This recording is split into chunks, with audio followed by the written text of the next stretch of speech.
We got some Monday Night Football, guys. I don't know if you guys remember last time the Giants played the Bucs. It was a good game. This is at the very least. It was a phenomenal game. It definitely was not a 10.5-point game, which is what the spread is.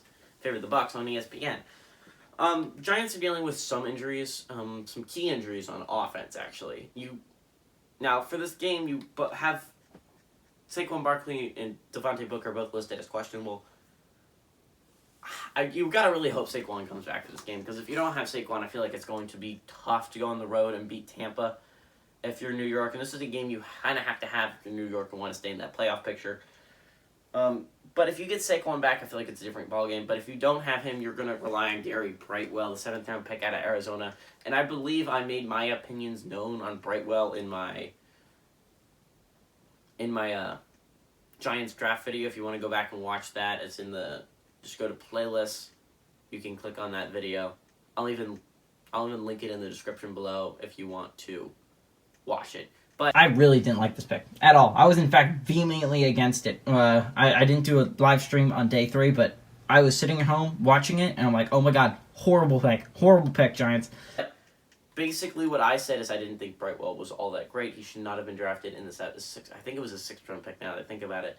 And who knows, he could either prove me right or prove me wrong here, but there were so many, in my opinion, better running backs available there. You could have taken Jamar Jefferson, you could have taken Kylan Hill, and you could have taken Khalil Herbert. Now I understand Jamar Jefferson and Kylan Hill are both hurt, but I believe they are better future NFL prospects than Gary Brightwell. We'll see. At wide receiver, you're going to be without Sterling Shepard, which kind of hurts, and then also you're going to be without Dante Pettis and C.J. Board, which doesn't hurt as much as Sterling Shepard, but it still hurts as good depth players, right? So basically, your receiving core is going to be Kenny Golladay, which is a good receiver, and you have, the Giants receiving core, I have faith in, even if they are hurt. But you have Kenny Golladay, basically. You are going to have, your number 2 guy is now going to be Kadarius Toney, and number 3 is going to be, how do I forget his name every single time? Darius Slayton. Darius Slayton's going to be your number 3 guy. He was your number 3 guy last year. He's going to be your number 3 guy this year. He's a very good receiver. And then number 4, I believe they're going to list Colin Johnson. Now, Colin Johnson is a player I've loved coming out of Texas. He was great in Jacksonville last year. I don't understand why they let him go, especially with their receiver issues this year. But Colin Johnson is so good. He is a legitimate, just throw a ball up to him. He's 6'6" or something like that. He's a huge receiver. And then you also have John Ross, and John Ross is obviously the speedy man. He's a huge deep threat for you. Not that you don't have enough deep threats. Kenny Golladay, Darius Slayton, Kadarius Toney are all burners deep, so it matters not. But Giants have a good receiving core. Tight ends, you only have 2 healthy ones, though. You have Evan Ingram, but it's the 2 better ones, Evan Ingram and Kyle Rudolph. Your offensive line's somewhat healthy ever since you've had those early season injuries. Defensively, not all that much to talk about. Obviously, you lost Jabril Peppers, but you're going to have to learn to deal with it.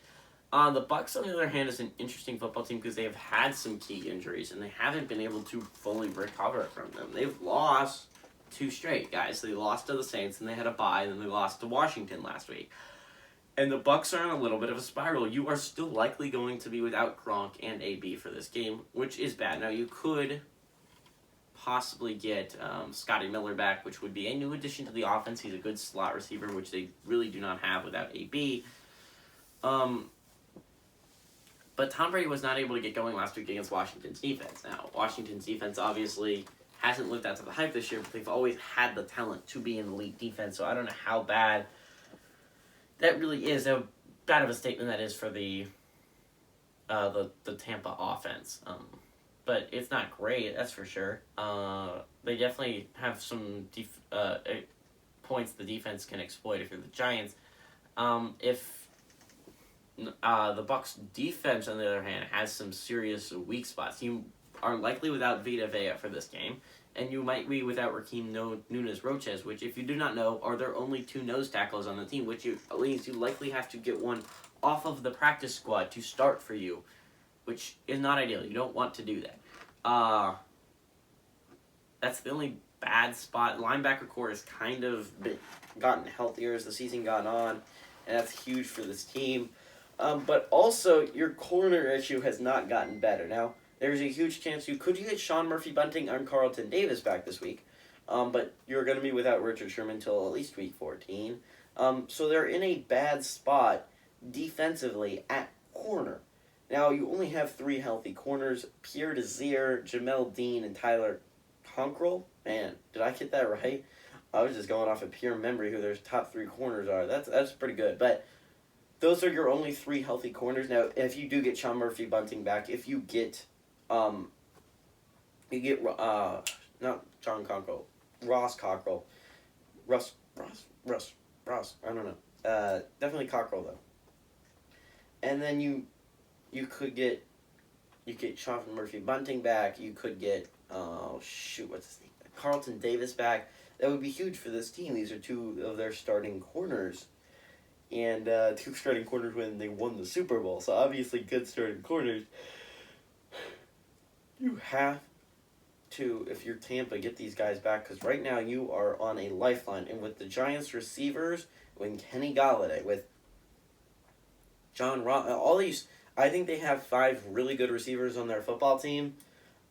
If they have that, they are going to kill you deep. They're going to kill you on out routes if you do not have good starting corners, which I don't think Sean Murphy-Bunting and Carlton Davis come back this week. Call me a loser all you want. I think the Giants pull off the huge upset. They go to Tampa, and they pull it off. Tom Brady's had trouble against NFC East teams. I feel like that continues here. Give me the Giants to pull off the huge upset.